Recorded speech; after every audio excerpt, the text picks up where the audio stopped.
আজকে মুক্ত স্বাধীন বাংলাদেশে আমি প্রায় 9 বছরেরও বেশি সময় নির্বাসন থেকে আপনাদের মাঝে আসতে পেরে মহান আল্লাহর দরবারে শুকরিয়া আদায় করছি। প্রথমেই এই দেশের সর্বস্তরের ছাত্র জনতাকে অভিনন্দন জানাই, যারা বুকের তাজা রক্ত দিয়ে বাংলাদেশের দ্বিতীয়বার স্বাধীনতা এনেছে, প্রকৃত স্বাধীনতা এনেছে এবং একটি বিজয় দিবস, নতুন বিজয় দিবস আমাদের উপহার দিয়েছে। এই স্বাধীনতাকে, এই বিজয় দিবসকে আমাদের অর্থবহ করতে হবে। এই দেশে সুষ্ঠু গণতান্ত্রিক কাঠামোগুলোকে আমরা সুন্দরভাবে সংস্কার করে একটি প্রকৃত গণতান্ত্রিক রাষ্ট্র হিসাবে এই দেশের জনগণকে উপহার দিতে হবে। এই দেশের জনগণ যাতে স্বাধীনতার, গণতন্ত্রের এবং এই বিজয় দিবসের সুফল ভোগ করতে পারে, সেজন্য আমি সর্বস্তরের জনগণকে আহ্বান জানাবো, আপনারা ধৈর্য ধরুন, আপনারা শৃঙ্খলা ফিরিয়ে আনুন এবং এই দেশে যে একটি একবিংশ শতাব্দীর পৃথিবীতে একটা নজিরবিহীন ছাত্র জনতার বিপ্লব হয়েছে, সেই বিপ্লবকে পৃথিবীর সামনে দেখিয়ে দিতে হবে। এই রক্তাক্ত বিপ্লবের মধ্য দিয়ে এই রক্তস্নাত বাংলাদেশকে আমরা প্রকৃত একটি গণতান্ত্রিক এবং আইনের শাসনের রাষ্ট্র বানাতে পেরেছি।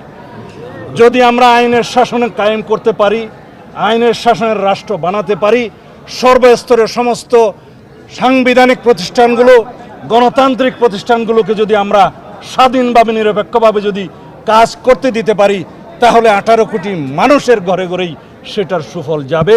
ইনশাআল্লাহ আমরা অর্থনৈতিকভাবে আমরা এগিয়ে যাব। এই দেশ মেরুদণ্ড শির দাঁড়া করে পৃথিবীর সামনে বলতে পারবে আমরা বীরের জাতি, আমরা রক্ত দিতে জানি।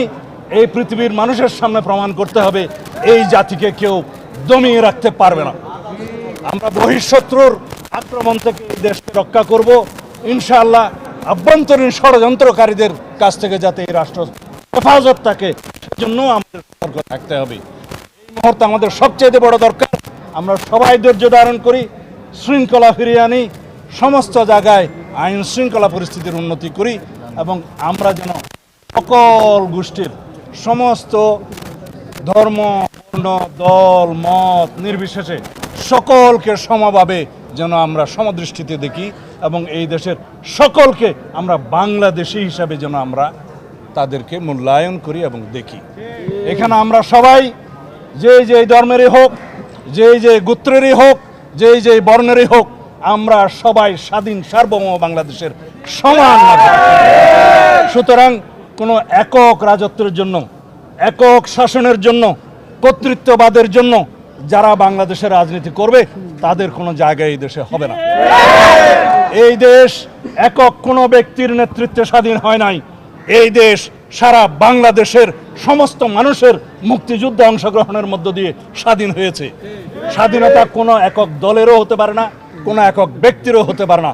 এই মুক্তি, এই বিজয় আমাদের সকলেরই, আমাদের সকলকে এই দেশকে হেফাজত করতে হবে।